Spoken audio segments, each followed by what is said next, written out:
Azman. Kita terus saja dengan pemanggil berikutnya sekarang ini. Encik Muhammad Noor dari Shah Alam. Hello, Encik Muhammad Noor. Hello, Assalamualaikum dan salam perpaduan.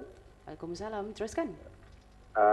Kat sini saya nak cakap sikit mengenai petrotik ni lah. Ya. Sebenarnya kadang-kadang kita lebih mempertikaikan apa kita buat, apa semua pemimpin dan sebagainya. Tetapi kadang rakyat bagi golongan muda ni lah seperti saya, kadang-kadang saya terfikir juga, apakah semangat saya kepada negara? Kadang-kadang kita nak semua pemimpin ni nak bagi semangat kepada rakyat, tetapi kita kurang berfikir apakah semangat kita kepada Malaysia untuk memajukan Malaysia. Sebenarnya itu yang pentingnya dalam patriotik ni. Kadang-kadang walaupun semangat itu tak besar, sedikit, jadi kita ada sumbang. Kadang-kadang kita selalu memasalahkan pemimpin.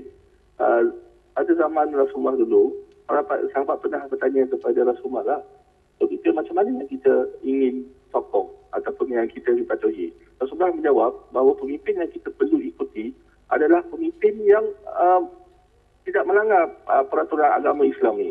Pasal kita dengar Islam. Jadi kita tengok pemimpin sekarang, adakah dia melanggar Islam?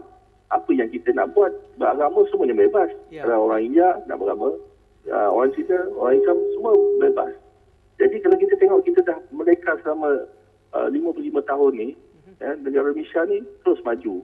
Tak ada apa semua. Kalau kita tengok sejarah kemerdekaan kita dulu lah.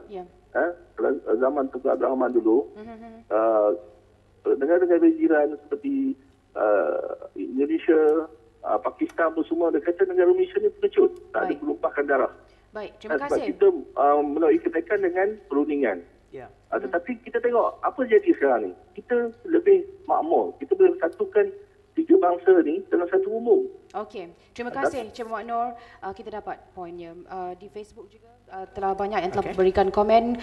Antaranya Azri mengatakan suka untuk dinyatakan di sini, tapi erti kemerdekaan bagi generasi kini hanya berkisar sekitar angka dan skrip yang sama saban tahun dan bukan roh kemerdekaan yang sebenar.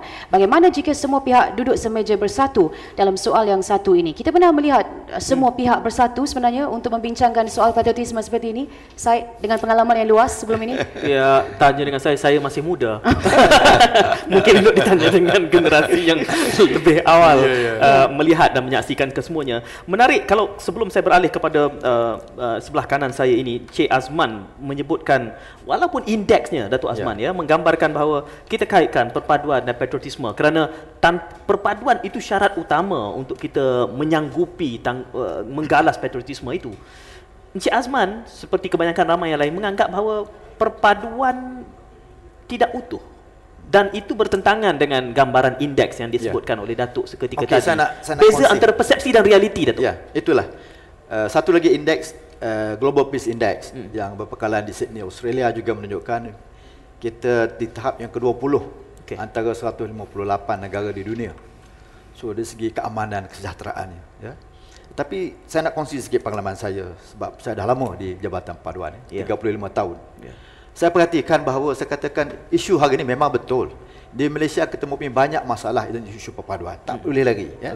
Tapi saya katakan perpaduan hari ini, isu perpaduan itu adalah diibaratkan ribut dalam cawan saja. Satu, kerana hari ini, kerana desakan politik, banyak sebahagian kecil ahli-ahli politik menimbulkan isu-isu sensitif. Jadi disambut dengan media pula, dalam paper, media menunjukkan keluar headline soal-soal ini yang sensitif. Dan disambut pula NGO sambutkannya buatkan demonstrasi, memorandum. Jadi memberi satu gambaran seolah kita ni teruk sangat perpaduan. Saya nak kongsi pengalaman saya juga dengan negara-negara luar. Dan apabila pihak negara luar datang ke Malaysia daripada Korea, last year lebih kurang 500 orang, ada 8 kumpulan datang jumpa saya. Dia cukup bangga dengan Malaysia. Dia kata macam mana you boleh bersatu padu, berbeza agama, berbeza kaum dan sebagainya. Banyak negara dunia datang ke sini, dia cukup kagum dengan kita. So saya katakan kita ni ribut dalam cawan saja. Sebenarnya di luar sana apa kita banding kita dengan Singapura, dengan Indonesia, dengan Thailand, negara jiran kita, Filipina, kita jauh lebih baik sebenarnya. Saya turun ke Kelantan, ke Pasir Mas, saya turun ke Johor, ke Keluang, di Kapit, Sarawak dan sebagainya itu menunjukkan bahawa keadaannya aman, cukup selesa sekali. tak ada masalah pun. Tapi kerana digembar-gemburkan oleh 3 faktor tadi, media, politik dan juga NGO yang quite agresif ini, memberi satu persepsi yang a bit negatif. Ya, Dr. Zul. Saya sambut apa yang Dato' Azman sebutkan tadi, dan inilah dia yang perkara yang perlu kita urus dan tangani dengan baik.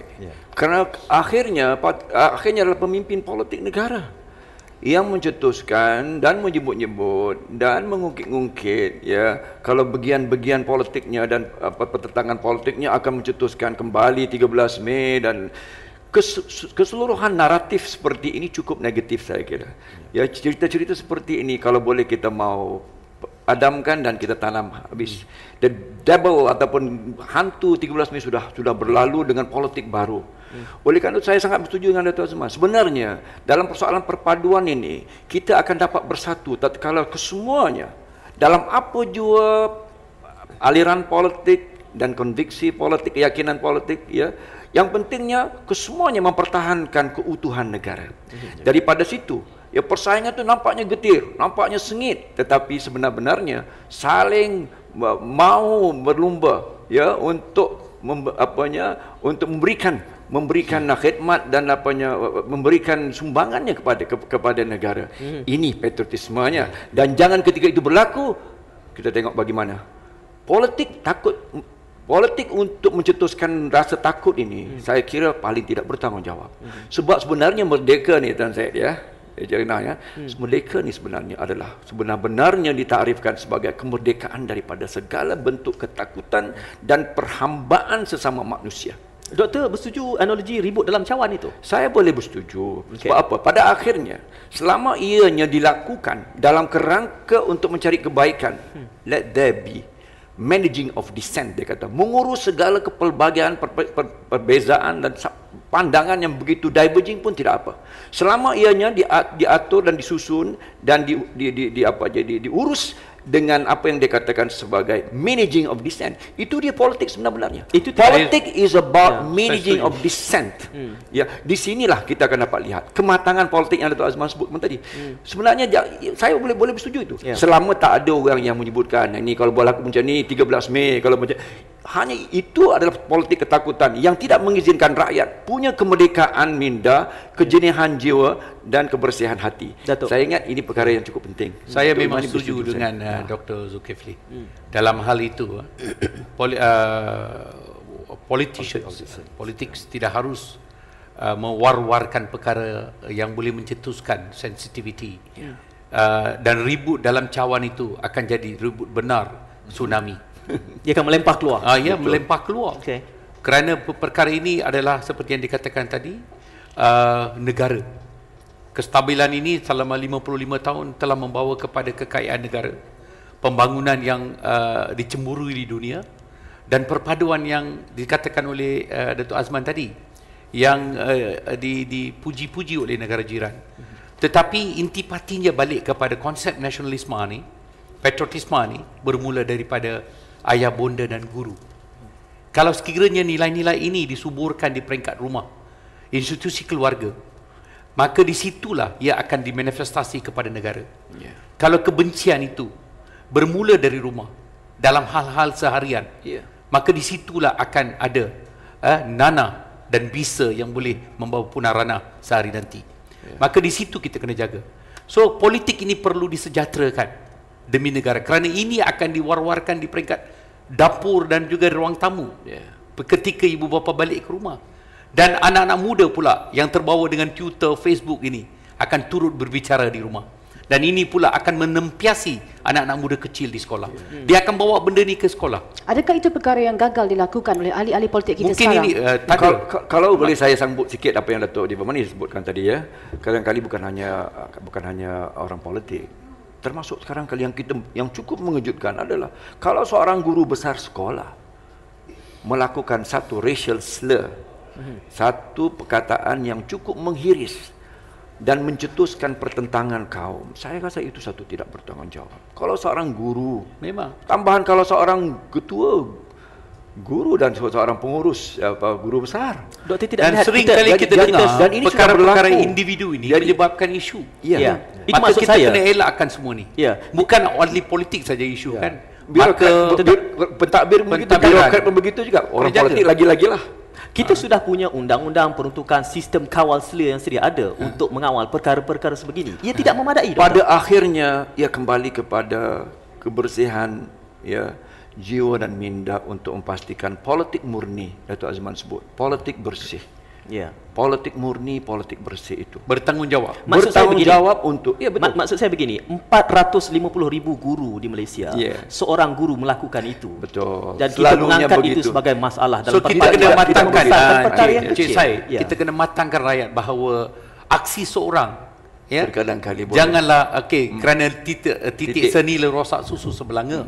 Susu memang steady.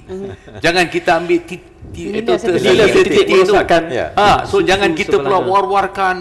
Maka media juga harus bertanggungjawab. Selain daripada Jangan itu, kalau- ceritakannya sampai kita rosakkan silaturahim negara.